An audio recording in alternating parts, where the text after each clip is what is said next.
this poem is called Wildflowers. You gave me dandelions. They took our lawn by squatters' rights, round suns rising in April, soft moons blowing away in June. You gave me lady slippers, bloodroot, milkweed, trillium, whose secret number the children you gave me tell. In the hierarchy of flowers, the wild rise on their stems for naming.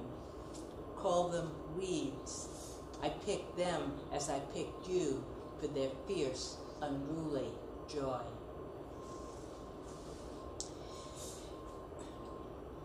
This next poem is called The Happiest Day, and it grew out of a group of people sitting around the table after dinner, and someone said, oh, it's the happiest day of your life, and people started telling what the happiest day of their lives was, and I didn't have anything to say, but I went home and wrote this poem as a kind of an answer.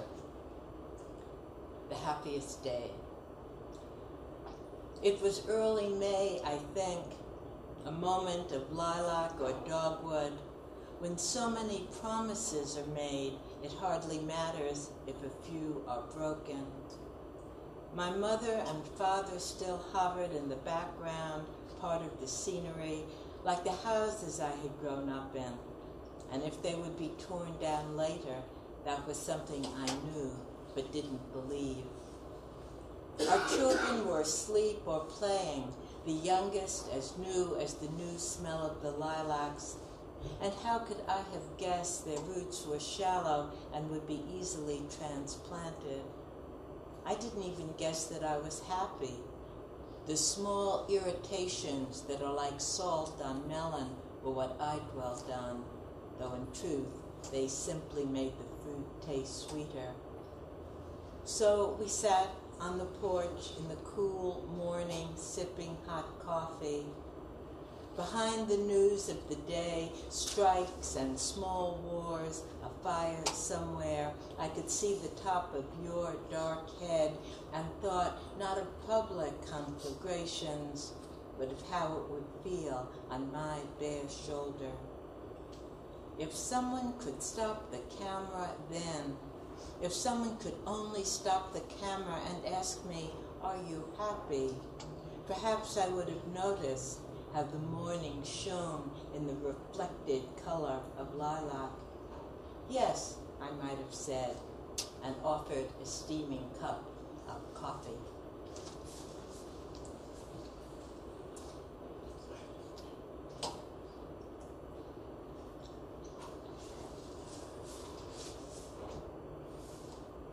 Well, we're a couple of weeks early for the dogwoods, but they are my favorite tree, even though they are growing scarcer as some disease is slowly getting them. But here's my dogwood poem, The Dogwoods. I remember in the week of the dogwoods why sometimes we give up everything for beauty, lose our sense and our senses, as we do now for these blossoms sprinkled like salt through the dark woods. And like the story of pheasants with salt on their tails to tame them, look how we are made helpless by a brief explosion of petals 1 week in April. People often ask where a poem comes from. Really wasn't about dogwoods at first. A very close friend of mine's husband left her after 40 years of marriage for a beautiful younger woman, and I was so mad at him for so many years that I crossed the street when he went by. And then I was looking at those dogwoods and I felt I can understand why you would give up everything, including your soul and your morality, for beauty. And that's really what this poem is about. I'm going to read a very new poem that it's in a form called a tritina, which is not a poem I'd ever written in before. And I saw one